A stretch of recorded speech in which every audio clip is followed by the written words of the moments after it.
Baik, bismillahirrahmanirrahim. Assalamualaikum warahmatullahi wabarakatuh. Pada kesempatan kali ini kita akan belajar tentang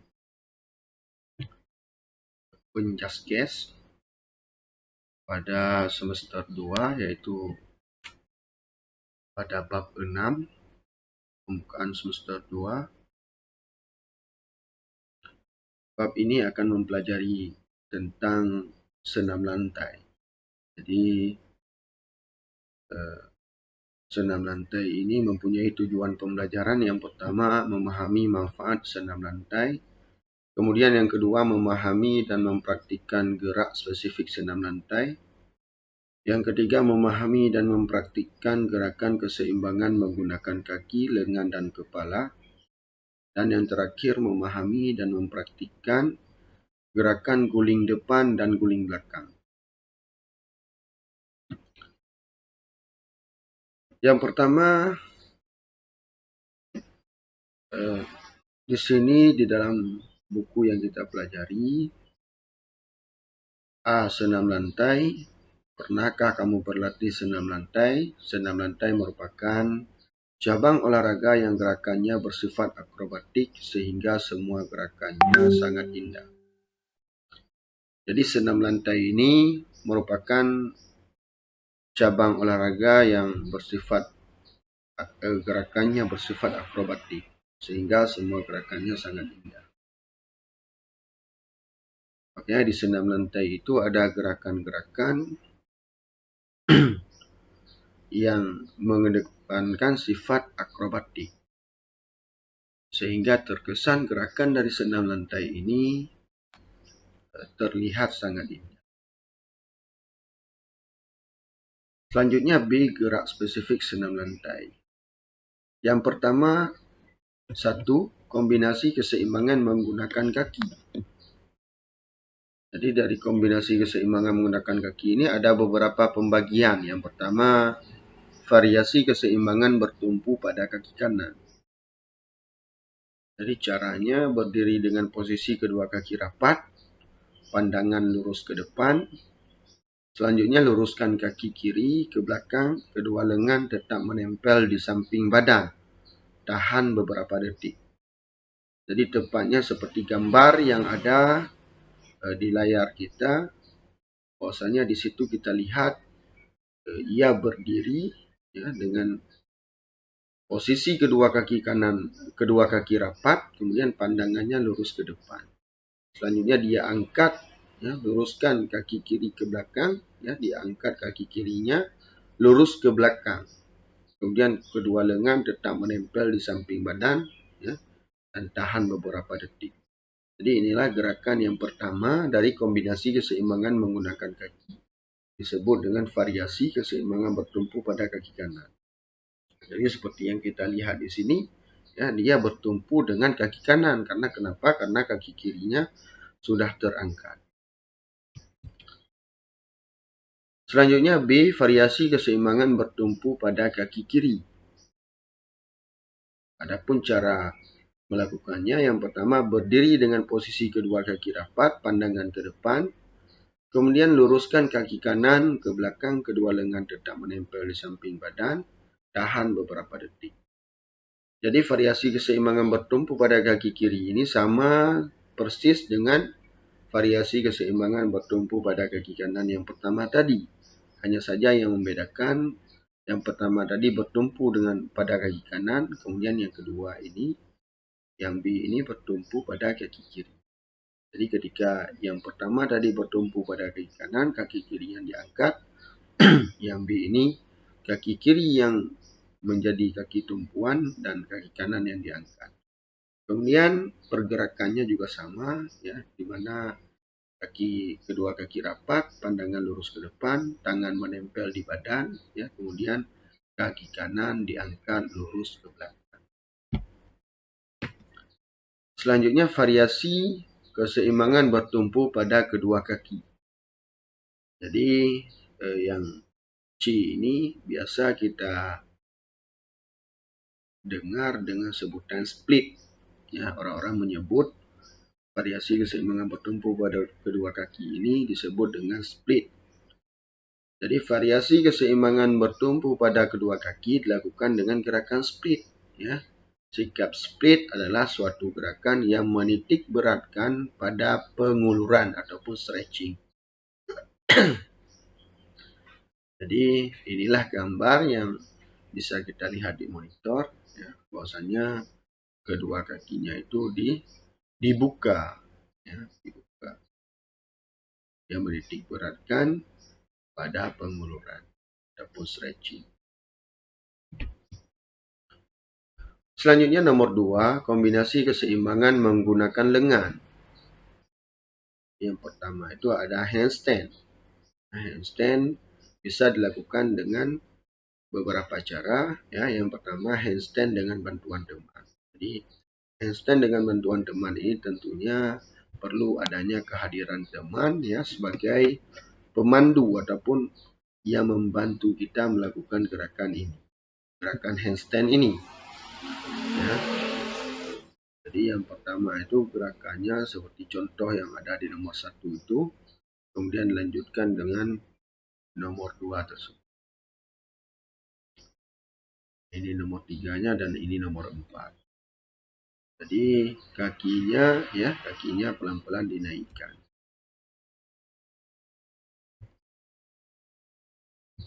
Di sini bisa kita lihat bahwasanya pada gerakan pertama itu tangan dan kakinya masih menempel di tanah, ya, kemudian di lantai. Kemudian nomor 2 itu kaki kanan sudah terangkat, ya, kaki kanan sudah terangkat. Selanjutnya nomor 3 itu kaki kanan digerakkan ke atas ya dengan mendorongnya sekuat tenaga, dan pada saat kaki kanan itu sudah berada di atas, teman yang membantu kita tadi harus segera menangkap kaki kita agar apa? Agar dia tidak terjatuh lagi. Ya. Kemudian kita lihat di gambar nomor 4, kedua kakinya sudah berhasil ya dipegang oleh teman yang memandu ataupun membantu kita melakukan gerakan handstand tadi. Kemudian nomor 2, handstand tanpa bantuan teman. Yang pertama, handstand dengan bersandar di dinding. Jadi yang pertama ini kita bisa memanfaatkan dinding rumah kita ya sebagai yang dapat membantu kita melakukan handstand agar terasa lebih mudah. Karena kan kalau dinding itu ketika kita bersandar padanya ya, maka dia akan mempertahankan dan membantu kita tentunya dalam melakukan gerakan handstand. Kemudian yang kedua, handstand di matras. Jadi dalam melakukan gerakan handstand ini kita tahu bahwasanya ada resikonya. Sehingga kita harus mengetahui bagaimana caranya mengurangi dari kemungkinan kita mendapatkan risiko tersebut ya. Salah satunya dengan menggunakan matras. Jadi matras ini berfungsi sebagai pelindung ataupun yang menjaga kita apabila terjadi nanti salah tumpuan tangan kita sehingga kepala kita terjatuh. Jadi kalau seandainya matras itu tidak ada maka akan sangat berbahaya ya, karena kepala kita itu akan langsung berhadapan dengan lantai ya. Harus langsung berhadapan dengan dengan tanah ya, ataupun lantai dan lain sebagainya. Sehingga sangat membahayakan leher kita, bisa saja leher nanti patah.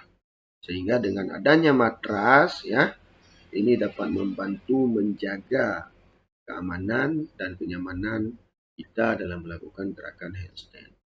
Selanjutnya di sini kita lihat bahwasanya ada keterangan tangan tetap lurus. Jadi gerakan handstand ini tangan kita harus lurus ya, harus lurus. Tidak boleh tidak boleh bengkok ya, tidak boleh tidak lurus.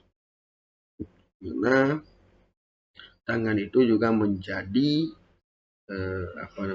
tumpuan bagi Jadi tumpuan tangan itu ya akan mempengaruhi bagaimana sikap tubuh kita nanti, ya, sikap badan kita dan kaki kita yang sedang melayang di atas di udara. Jadi kalau tangan kita tidak lurus, ya, maka akan berdampak pada ketidakseimbangannya tubuh kita, ya, ataupun kaki kita yang sedang kita angkat tadi. Selanjutnya ada sikap kayang. Ya, sikap kayang ini adalah bentuk sikap badan terlentang yang membusur, bertumpu pada kedua tangan dan kedua kaki dengan siku-siku serta lutut lurus.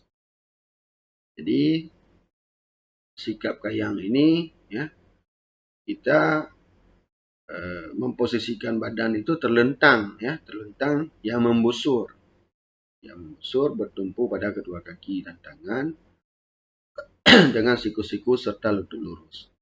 Jadi ini, ya, gambarnya bisa kita lihat bersama bahwasanya dia terlentang, ya. Kemudian terlentangnya bukan terlentang seperti biasa, tetapi terlentang yang membusur. Nah, ini contoh. Nah, kita bisa melihat bersama di monitor kita masing-masing. Kemudian dia juga bertumpu dengan kedua tangan dan kedua kakinya. Ya, jadi tidak boleh nanti apabila kita tidak mengikuti apa yang diperintahkan. Tidak mungkin kita bertumpu dengan satu tangan ataupun satu kaki karena itu tidak akan memberikan keseimbangan bagi kita dalam melakukan gerakan ini. Selanjutnya kombinasi keseimbangan menggunakan kepala, ya, atau disebut dengan cop stand. Jadi gerak keseimbangan kepala dapat dilakukan dengan cara cop stand. Ya. Ini hampir sama dengan handstand tadi, namun ini yang bertumpu adalah kepala kita, ya, meskipun ada bantuan dari tangan kita juga. Inilah gerakan cara melakukan gerakan cop stand. Ya. Ada 3 alur gerakan, ya, sehingga cop stand itu bisa berhasil dilakukan.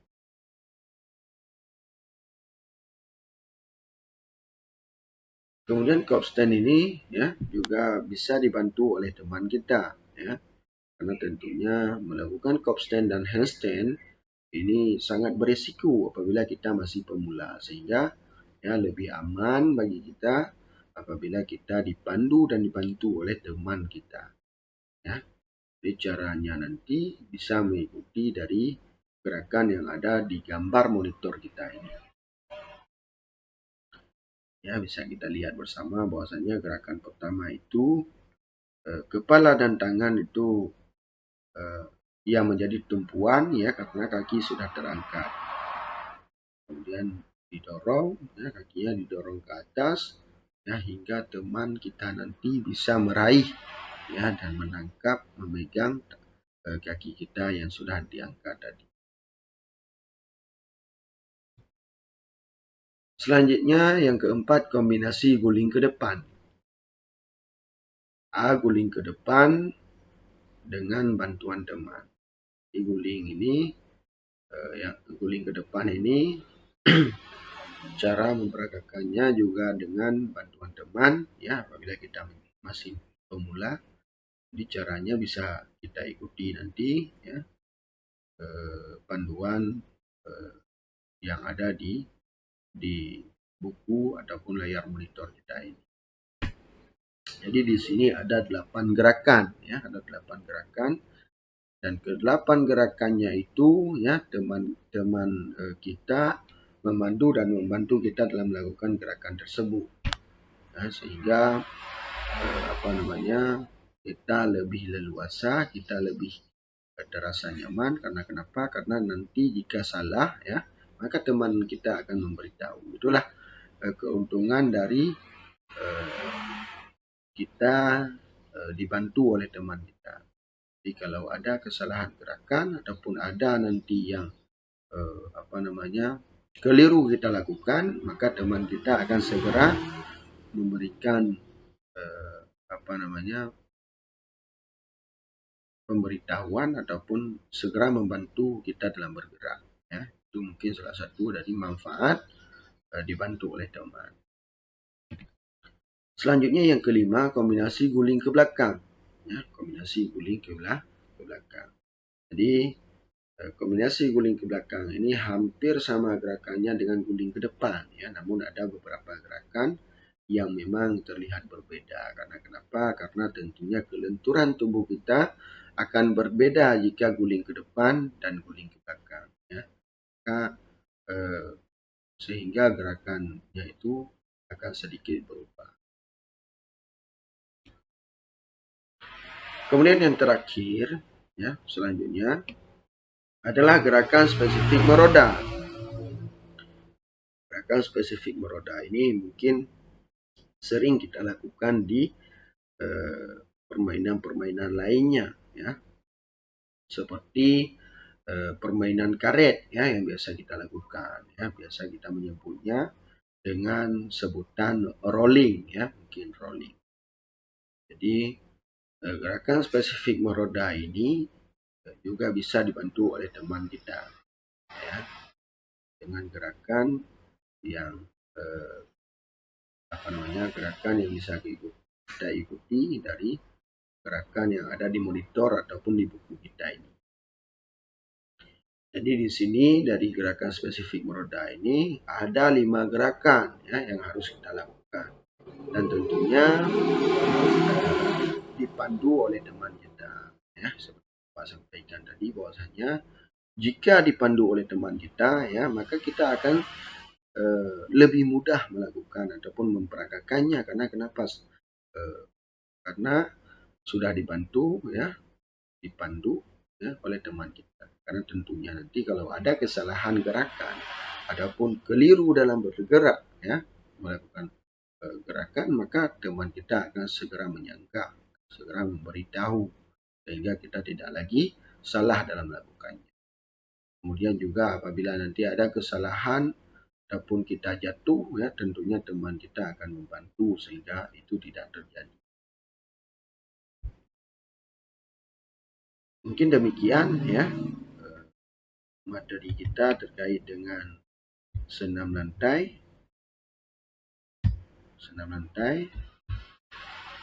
Jadi semoga ada manfaatnya. Senam lantai ini seperti yang Bapak sampaikan tadi, dia berada di bab 6, ya. Bab 6 tentunya bab 6 ini kita pelajari pada pertemuan pertama semester 2. Semoga ada manfaatnya. Nanti semoga bisa memahami, ya, materi yang Bapak sampaikan, dan tentunya jika terdapat ketidakpahaman ataupun kurang paham, nanti bisa menghubungi Bapak secara langsung. Terima kasih atas perhatiannya, ya. Mohon maaf atas segala kekurangan. Wabillahi taufiq wal hidayah. Assalamualaikum warahmatullahi wabarakatuh.